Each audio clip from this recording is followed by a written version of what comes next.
A strange stillness settled over Kensington Palace as the year turned, the kind of silence that feels heavier precisely because it does not announce itself. In a world where every appearance is scheduled, every smile documented, and every absence quickly explained, this one lingered too long to ignore. The familiar rhythm of royal life faltered. Engagements quietly disappeared from the calendar. Cameras waited, then left. And across Britain and far beyond its borders, an uneasy question began to form in the collective mind. Where was she? At first, the answers were gentle and reassuring. Fatigue, recovery, a need for rest away from the public eye. Words chosen carefully, delivered with practiced calm. Yet as days stretched into weeks, reassurance started to sound hollow. The absence was no longer a brief pause, but a widening gap, and in that gap speculation rushed in. It always does. In the modern age, silence does not soothe curiosity. It fuels it. What made this moment different was not just who was missing, but who suddenly entered the conversation. A woman known for years as a quiet presence, someone who had mastered the art of standing just outside the spotlight, now found her name echoing across headlines and whispered conversations alike. She was not a royal by title, yet she was bound by blood, loyalty, and shared history. For most of her life, she had been careful, private, deliberate. That restraint is precisely why her rumored words carried such weight. People remembered her first sudden brush with global attention, a single moment that turned anonymity into instant fame. She had navigated that transition with remarkable discipline, choosing discretion over spectacle, normalcy over notoriety.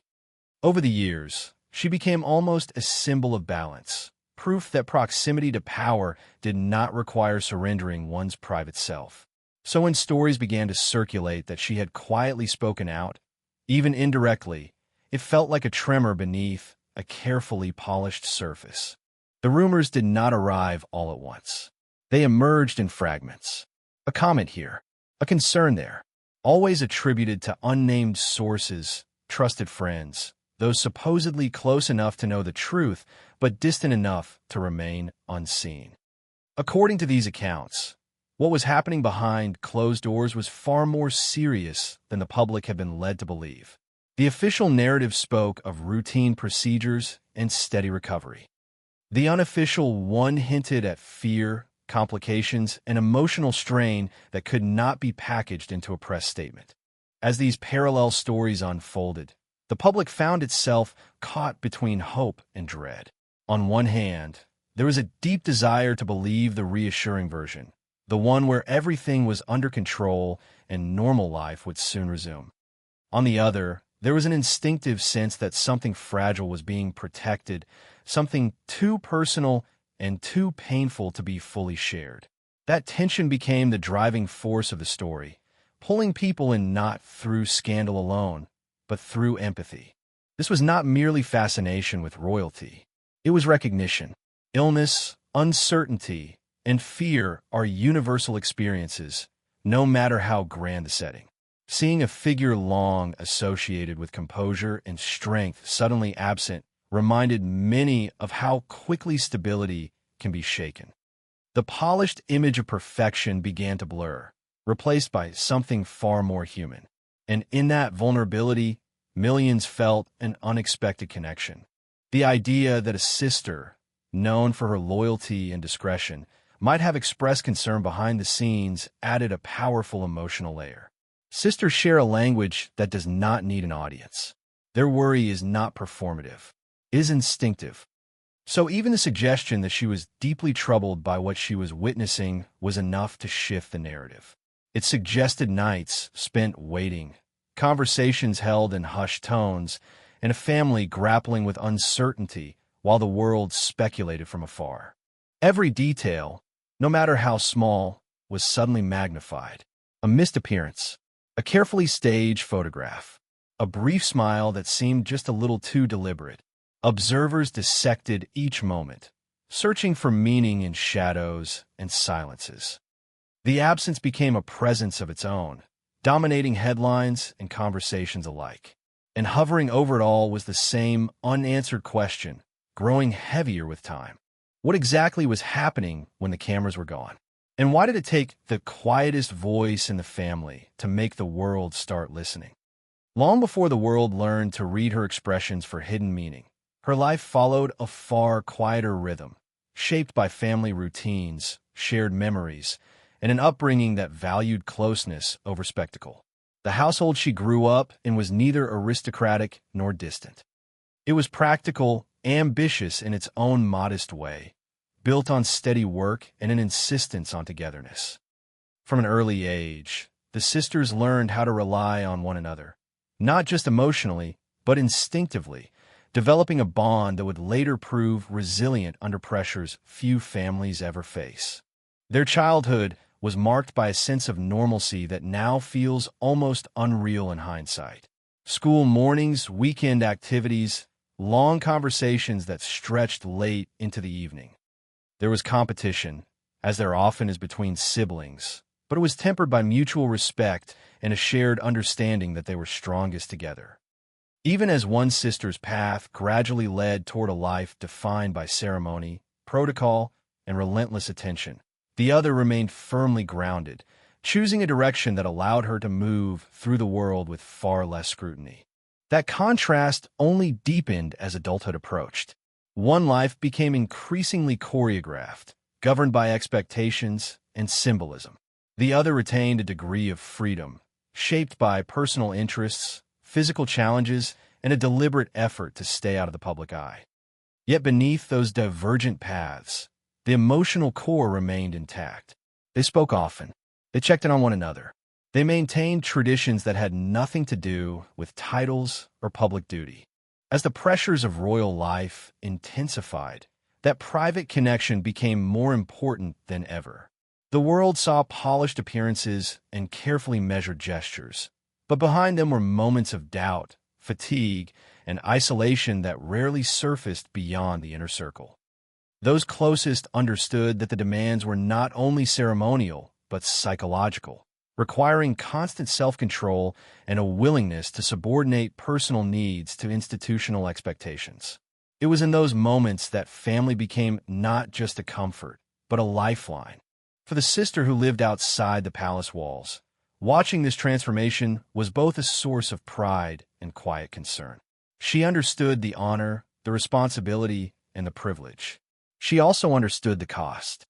There a cost measured not in headlines, but in exhaustion, in the gradual narrowing of personal space, and in the constant awareness of being observed. Over time, she learned when to speak and when to remain silent, when to offer advice and when simply to listen. Her own life unfolded along a different trajectory, defined by physical endurance, discipline, and an almost stubborn insistence on privacy. She embraced challenges that tested her limits, long-distance races, demanding routines, moments of solitude that allowed her to reset and reflect. These pursuits were not about public validation. They were about control, about maintaining a sense of self in a world that could easily strip it away if allowed. Marriage further anchored that sense of stability. It brought a new family into her life, one equally conscious of public attention, yet committed to discretion. Together, they cultivated a lifestyle that balanced privilege with restraint, visibility with boundaries. Public appearances were rare, carefully chosen, and never allowed to define her entirely. This consistency reinforced her reputation as someone who could be trusted not to exploit proximity to power for personal gain. Through all these changes, the sisters' relationship endured as a constant thread. They shared milestones quietly, celebrated victories away from cameras, and navigated disappointments with an understanding that did not require explanation. When challenges arose, they faced them as they always had, with honesty behind closed doors and composure in public. That history matters because it explains why recent developments resonated so deeply. The woman now rumored to have spoken out was not someone prone to exaggeration or emotional display. She was known for restraint, for choosing silence, even when speaking might have brought attention or advantage. Her perspective, shaped by years of observation and loyalty, carried an authenticity that could not be easily dismissed. Equally important is the context in which the health crisis emerged. The years leading up to it had been demanding, filled with obligations that left little room for vulnerability. Public admiration often masks private strain, and the expectation of constant strength can become a burden in itself. Those closest recognized signs of fatigue long before the public noticed absences.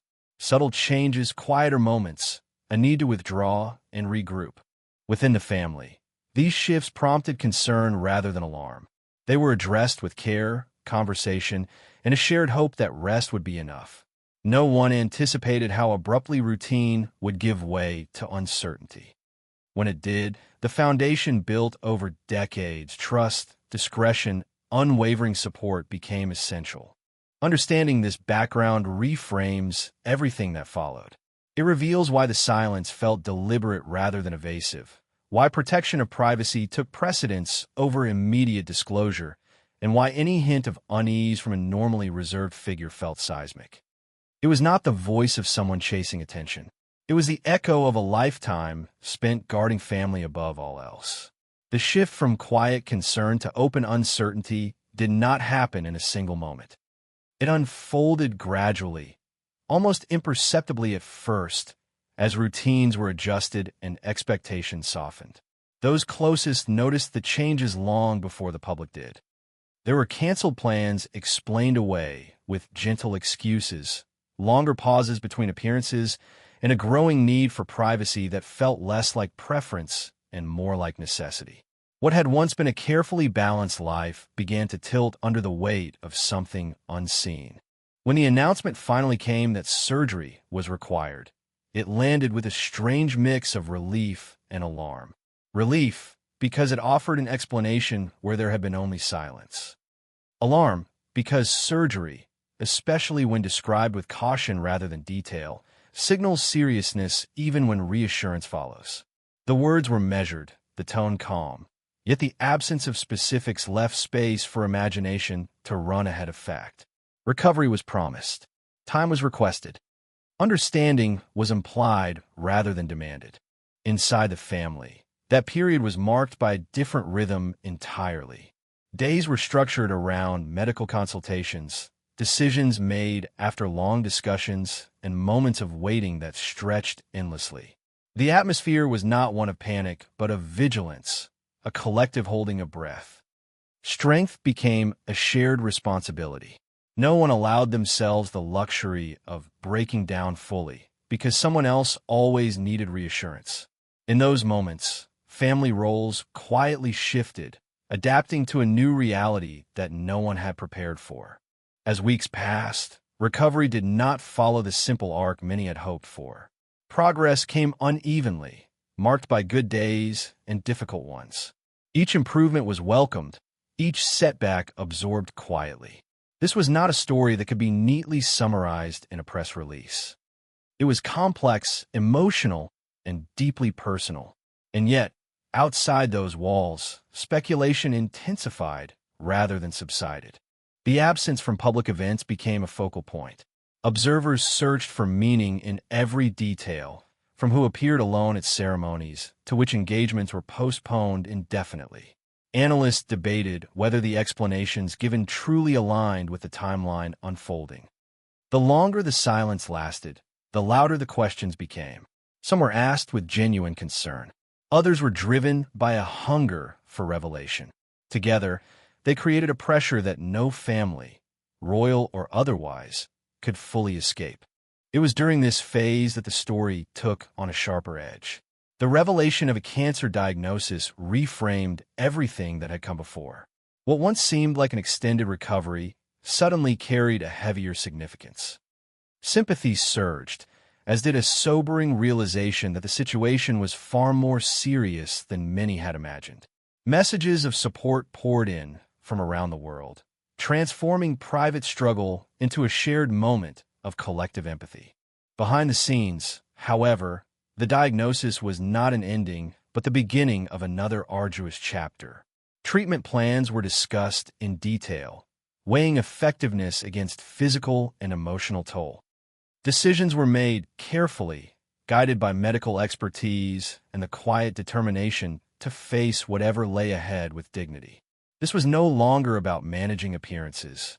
It was about survival, resilience, and the strength to endure uncertainty without losing oneself.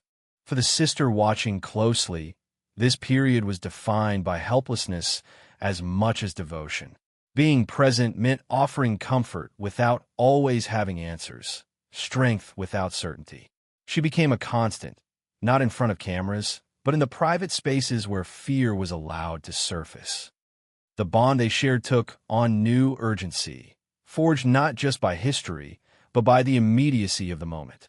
As treatment progressed, the effort to maintain a sense of normalcy became more deliberate. Carefully planned appearances were discussed, not as obligations, but as milestones. Each one required preparation, not only physical, but emotional.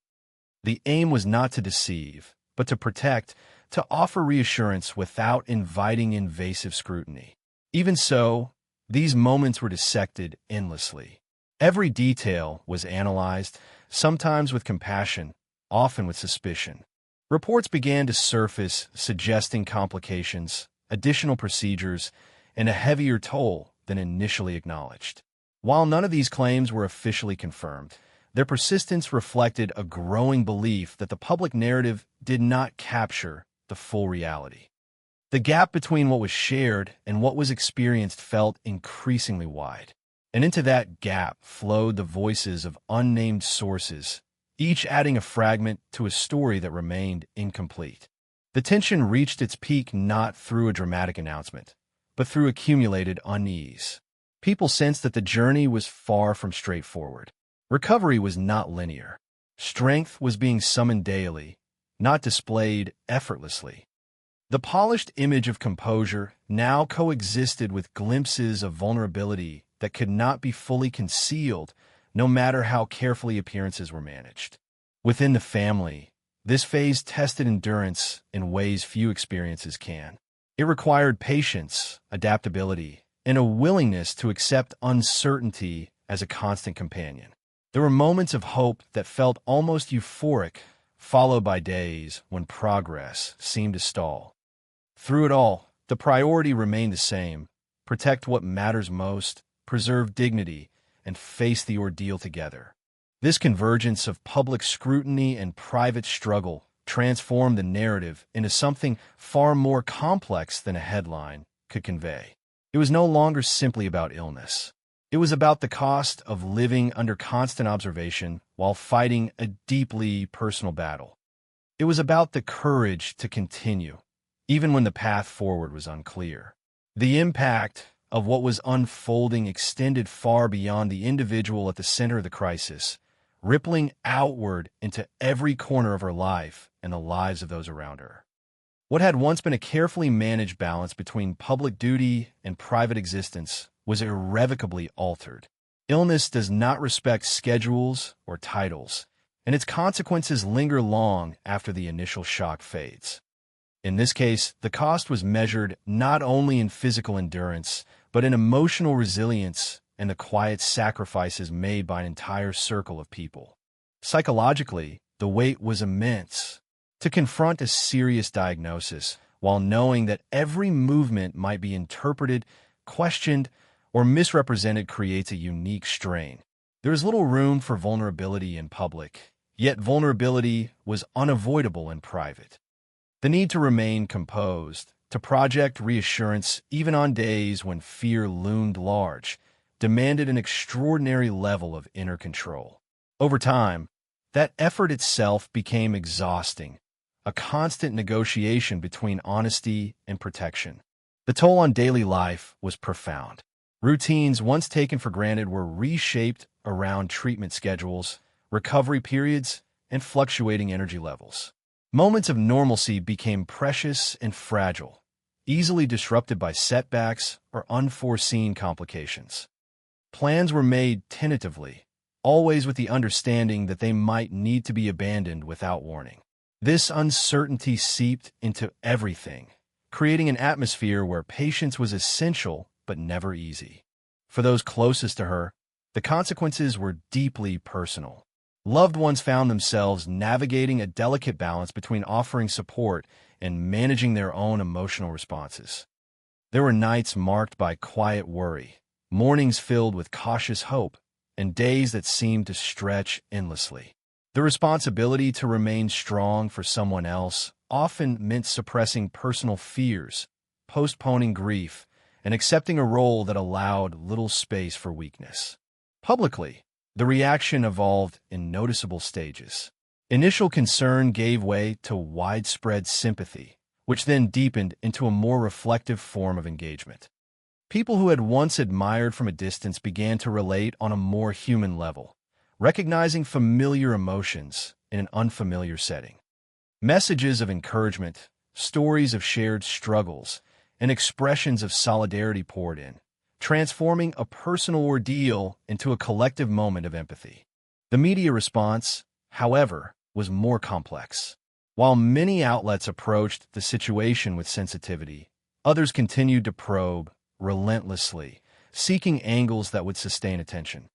The absence of full transparency, necessary though it was for personal reasons, became a point of contention. Some interpreted it as secrecy, others as self-preservation. This divide underscored a broader tension between public interest and personal boundaries, a tension that intensified as the situation dragged on. Long-term consequences also emerged in the realm of responsibility and opportunity. Professional commitments were postponed or reassigned, not as a sign of retreat, but as an acknowledgement of limits. Each missed engagement represented more than an empty slot on a calendar. It symbolized a pause in momentum, a disruption of continuity that could not simply be resumed at will. Even with the best intentions, regaining that rhythm would require time, patience, and careful pacing. Emotionally, the experience left marks that would not easily fade. Serious illness reshapes perspective, forcing a reevaluation of priorities that once seemed fixed. Ambitions are reconsidered. Definitions of success shift. The focus narrows to what truly matters, often in ways that are invisible to outsiders. These internal changes, though subtle, influence every decision moving forward, altering the trajectory of life in quiet but lasting ways. The broader social impact was equally significant. The situation sparked conversations about health, privacy, and the expectations placed on public figures. It challenged the assumption that visibility equates to invulnerability, reminding audiences that strength does not preclude suffering. In doing so, it opened space for a more compassionate understanding of what it means to endure hardship under scrutiny. As time passed, the immediate shock softened, but the consequences remained. Recovery was ongoing, not just physically, but emotionally and socially.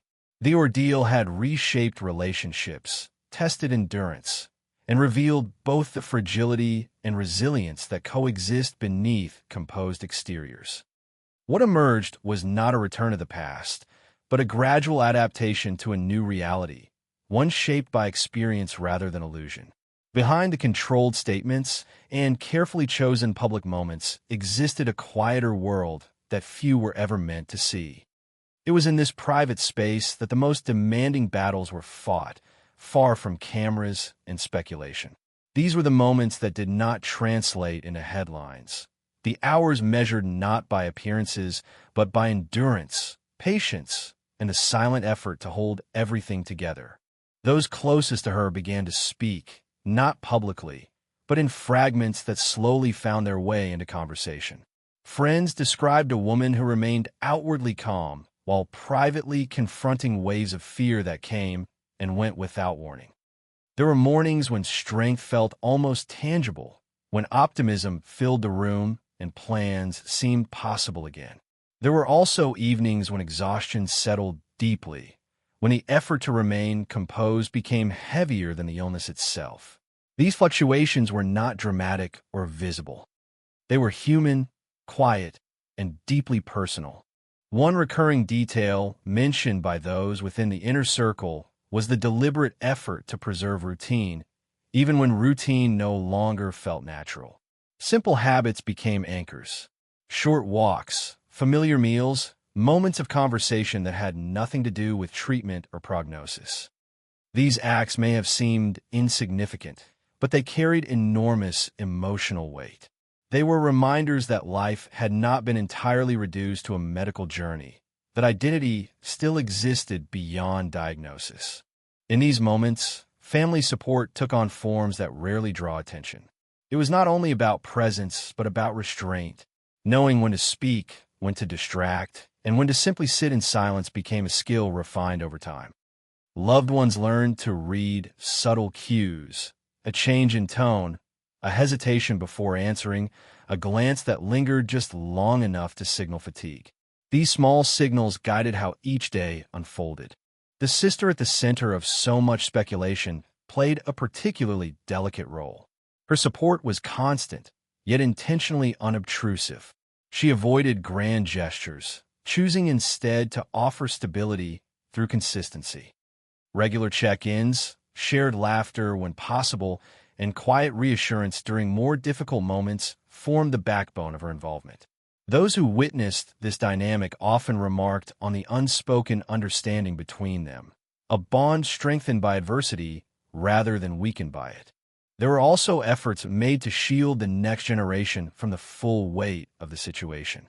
Maintaining a sense of normalcy for children required careful emotional management. Adults absorbed worry so that younger ones could retain moments of lightness. Ordinary routines were preserved wherever possible: school schedules, playtime, familiar rituals that offered comfort through predictability. Protecting innocence became another layer of responsibility added to an already demanding period. Professionally, unseen adjustments were taking place as well. Behind the scenes, teams worked quietly to ensure continuity without drawing attention to absence. Decisions were made collaboratively, often with an emphasis on long-term sustainability rather than immediate expectations. This discretion reflected a shared understanding that healing could not be rushed and that appearances should never come at the expense of well-being. There were also moments of unexpected connection. Messages from individuals facing similar struggles arrived in abundance. Many of them never acknowledged publicly but read privately with care. These stories created a sense of shared experience, a reminder that illness transcends status and circumstance. Knowing that others had walked similar paths, endured similar uncertainty, and found their way forward offered comfort that official reassurances never could. Yet not all unseen moments were marked by hope. There were periods when progress stalled, when optimism wavered and questions returned with renewed intensity. These were the times when patience was tested most severely. Waiting became an exercise in resilience, not knowing whether the next update would bring relief or further complication. In those moments, silence served not as avoidance, but as protection, a necessary boundary against overwhelming external pressure. The emotional labor required to navigate these hidden chapters was immense. It demanded constant adjustment, an acceptance that strength does not always feel empowering. Sometimes strength appeared as persistence, other times as surrender to rest. Recognizing the difference became crucial. Those closest learned to celebrate small victories, a good day, a stable result, a moment of laughter, without allowing setbacks to erase them entirely. These quieter stories rarely align with the narratives the public expects. They lack drama, resolution, and spectacle. Yet there where the true weight of the experience resides. They reveal how resilience is built not through grand declarations, but through countless small choices made when no one is watching. Understanding these unseen chapters adds depth to everything that followed. It clarifies why caution remained essential, why optimism was measured rather than exuberant, and why silence continued to play such a central role. What unfolded behind closed doors was not secrecy for its own sake. It was survival, carried out with dignity, intention, and an unwavering commitment to protect what mattered most. As the immediate crisis gradually gave way to a longer, more reflective phase, the meaning of everything that had unfolded began to shift. What once felt like an interruption to a carefully defined life now emerged as a turning point, one that quietly redefined priorities, values, and the very idea of legacy. The journey was no longer only about recovery in the physical sense. It became an inward reckoning, a reassessment of what endurance truly signifies when stripped of ceremony and expectation. Through months shaped by uncertainty, strength revealed itself in unexpected forms. It was not always visible in public appearances or reassuring statements, but in the discipline to listen to one's limits and the humility to accept help. The experience underscored a truth often overlooked in narratives of resilience, that perseverance is not synonymous with relentless forward motion. Sometimes it means pausing, recalibrating, and allowing vulnerability to coexist with determination. For someone whose public identity had long been associated with composure and reliability, this period altered the lens through which her role was understood. Duty, once measured by presence and consistency, took on a quieter definition. It became tied to authenticity, to modeling balance rather than perfection. The willingness to step back when necessary sent a subtle, yet powerful message about the importance of health and self-preservation, particularly in environments that prize endurance above all else. This shift resonated beyond the confines of personal experience. It contributed to a broader conversation about how society views strength, especially in figures placed on pedestals. The expectation of unwavering availability began to soften, replaced by a growing acknowledgement that humanity does not diminish authority. In fact, it can deepen it. By confronting illness with honesty and restraint, a new kind of leadership emerged, one grounded not in spectacle, but in quiet resolve. The role of family in shaping this legacy cannot be overstated. The unwavering presence of loved ones transformed adversity into a shared endeavor rather than an isolated struggle. Their support illustrated how resilience is often collective, sustained through trust, patience, and mutual understanding. In this context, legacy extended beyond public achievements to encompass the values demonstrated behind closed doors, loyalty, discretion, and compassion. Professionally, the long view began to take precedence over immediate demands. Future commitments were reconsidered with an emphasis on sustainability, ensuring that engagement would be meaningful rather than performative. This recalibration suggested a more deliberate path forward, one that honored both responsibility and personal well-being.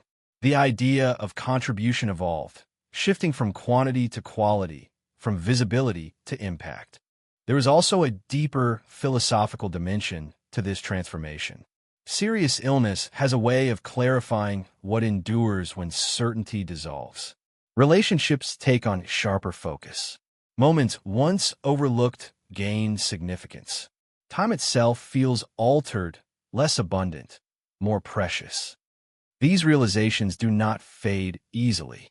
They inform decisions long after recovery progresses, quietly influencing how energy is spent and where attention is directed. The legacy taking shape through this experience is therefore not defined by a single event or announcement. It is woven from restraint, resilience, and the courage to face vulnerability without surrendering dignity. It challenges traditional narratives that equate strength with invulnerability and replaces them with a more nuanced understanding of perseverance. In this light, the ordeal becomes more than a chapter of hardship. It becomes a testament to the power of adaptation and the enduring impact of example.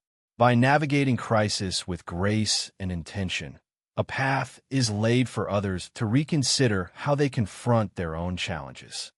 The story speaks not through grand gestures, but through the quiet affirmation that it is possible to endure, to change, and to emerge with a deeper sense of purpose. As the story draws toward its quiet conclusion, what remains is not the shock that first captured attention, nor the speculation that filled the long stretches of silence, but a deeper emotional residue that lingers long after the noise fades.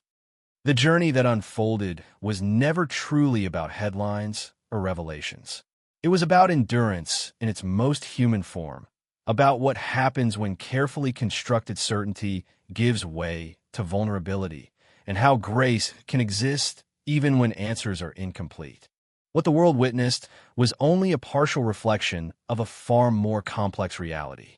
Beneath the surface of official statements and measured appearances lay months shaped by uncertainty, courage, and restraint. The absence that once fueled anxiety ultimately revealed something more enduring than fear. It revealed resilience built quietly, supported by family bonds and an unwavering commitment to protect what truly matters. In that sense, the silence so often questioned became meaningful in itself, a deliberate choice rooted in dignity rather than avoidance. For the public, this journey reshaped perception. A figure long associated with stability and composure became a mirror for shared vulnerability. The distance between symbol and individual narrowed, allowing empathy to replace curiosity and understanding to temper speculation. Many who followed the story recognized pieces of their own struggles reflected back at them. The waiting, the uncertainty, the hope that rises even when outcomes remain unclear. That recognition forged a connection far more powerful than fascination ever could. The role of family emerged as a quiet but decisive force throughout this narrative. Support was not expressed through grand declarations, but through constancy, discretion, and presence. It was evident in the way challenges were faced collectively, how strength was shared rather than performed.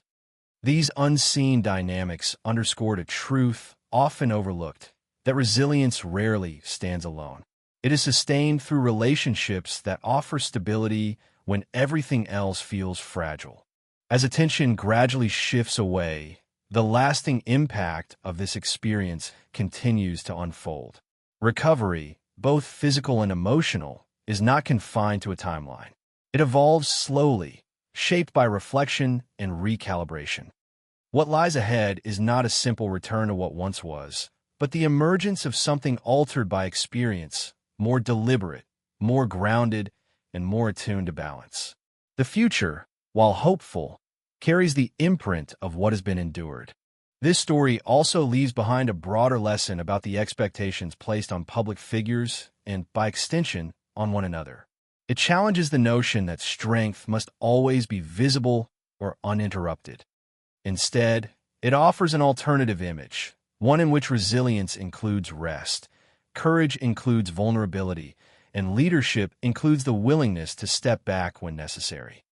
These ideas resonate far beyond a single family or institution, touching on universal questions about how we define perseverance in our own lives. In the end, what stands out most is not the adversity itself, but the way it was navigated, with restraint rather than spectacle, with intention rather than urgency, with a focus on what could be preserved rather than what had been disrupted. That approach transformed a period of crisis into a narrative of quiet strength, one that continues to inspire reflection rather than demand attention. As the world looks forward, there is a sense of cautious optimism grounded not in certainty, but in trust in recovery, in adaptation, and in the enduring power of human connection. The road ahead remains unwritten, but it is illuminated by lessons earned through hardship and carried forward with purpose. What stays with us is a reminder that even in lives lived under constant observation, the most meaningful battles are often fought in silence. And it is within that silence that character is revealed, bonds are strengthened, and legacies quietly take shape. Would you like to continue with any refinement or adjustments?